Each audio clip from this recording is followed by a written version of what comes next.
there are 4 different styles of attachment. So there's the secure attachment, which unfortunately is not as common as we would like. And someone who has a secure attachment style really has high self-esteem, feels secure in themselves, and therefore able to go out and explore the world with confidence, with curiosity. And this type of person also is very in tune with their emotions and comfortable with intimacy. Then we have the ambivalent or anxious attachment style. And this is someone who in relationships may be called needy, whiny, high maintenance, for example. And these people have this deep-rooted fear that they will be abandoned or their needs won't be met by this other person. They will be left, that the person will leave them. Then we have another form of insecure attachment, which is the avoidant, or also known as dismissive avoidant. And this type of person would likely be called aloof, emotionally unavailable. And this type of person in relationship would tend to have the subconscious belief that they don't really need a relationship, that perhaps, underneath that belief, it would be that it's actually unsafe to rely on someone else. So yeah, they tend to appear aloof in relationships or emotionally distant. Then the 4th type of attachment style is disorganized, and it's a combination of the previous 2. This person would show behaviors on both sides of the spectrum. So also not very comfortable expressing emotion, but also someone who doesn't actually trust relationships and intimacy, and perhaps believes that relationships are actually a power play. Trauma is any event or situation that leaves you feeling like there's a threat to your survival.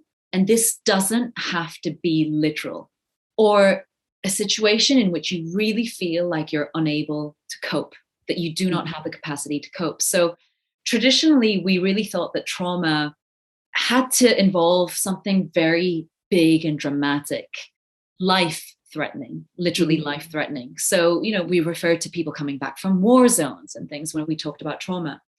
But now it's understood that actually any event in which it leaves you feeling like you do not have the capacity to cope can be traumatic. So, of course, this is highly individual and depends on the sensitivity of the individual.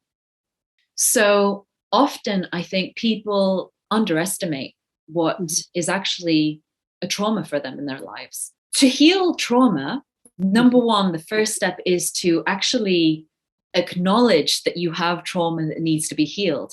And that actually, as simple as it sounds, is a big step, because it relies on you admitting, acknowledging that there is a problem. To heal trauma, number 1, the first step is to actually acknowledge that you have trauma that needs to be healed. And that actually, as simple as it sounds, is a big step, because it relies on you admitting, acknowledging that there is a problem. Number 3, once you have that awareness, it's not enough. It requires processing. So processing and truly resolving that trauma. And, I'm very passionate about this topic, but I believe to do this effectively, it requires not just a cognitive understanding of the trauma itself, but almost a visceral processing. You see, because anytime that there was a traumatic situation in the past, of course, it wasn't just our isolated minds and brains that experienced or went through that trauma, but our entire body, our nervous system, everything went through that as one holistic system.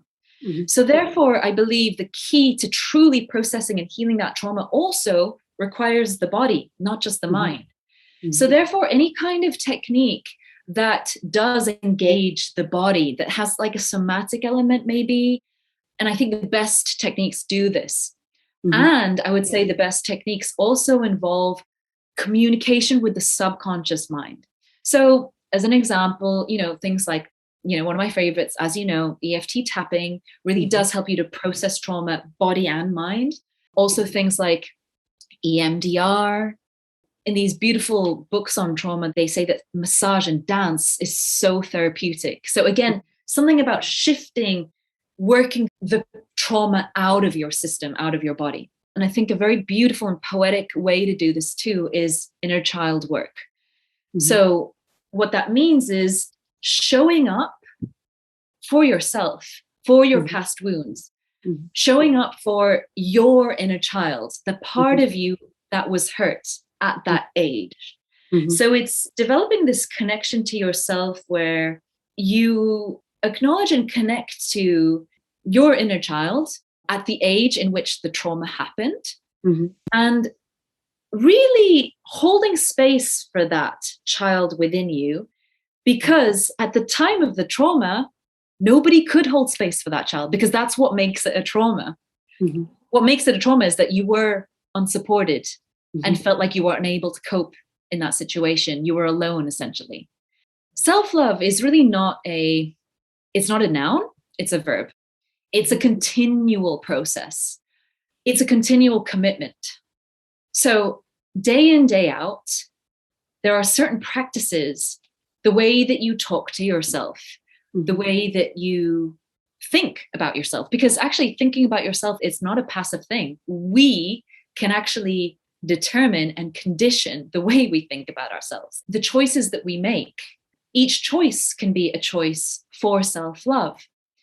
And I think the most important ways in which to practice and cultivate self-love are allowing and choosing to accept your emotions. Whatever emotion arises for you, we are not meant to be at war with our emotions. That's step number one, is to cultivate self-love, to fully accept, unconditionally accept your emotions, your feelings. Because by not accepting them, you are in resistance to you, to what is. That means you're at war with yourself. Number two, it's this process of looking back at the past, looking back at the times in which you felt inadequate, when you experienced rejection, when you felt like you were unworthy of love. Because actually this all comes down to this key point: love and unworthiness of love. But looking back at those moments, and like I said, processing them in order to understand that you are unconditionally lovable. That is your birthright. You deserve to be loved no matter what you do, no matter what your test score is, no matter how many friends you have, no matter how many times you've been dumped. You are unconditionally lovable. It's your birthright. But it begins with yourself. You need to be the one to give yourself that love, to love yourself unconditionally.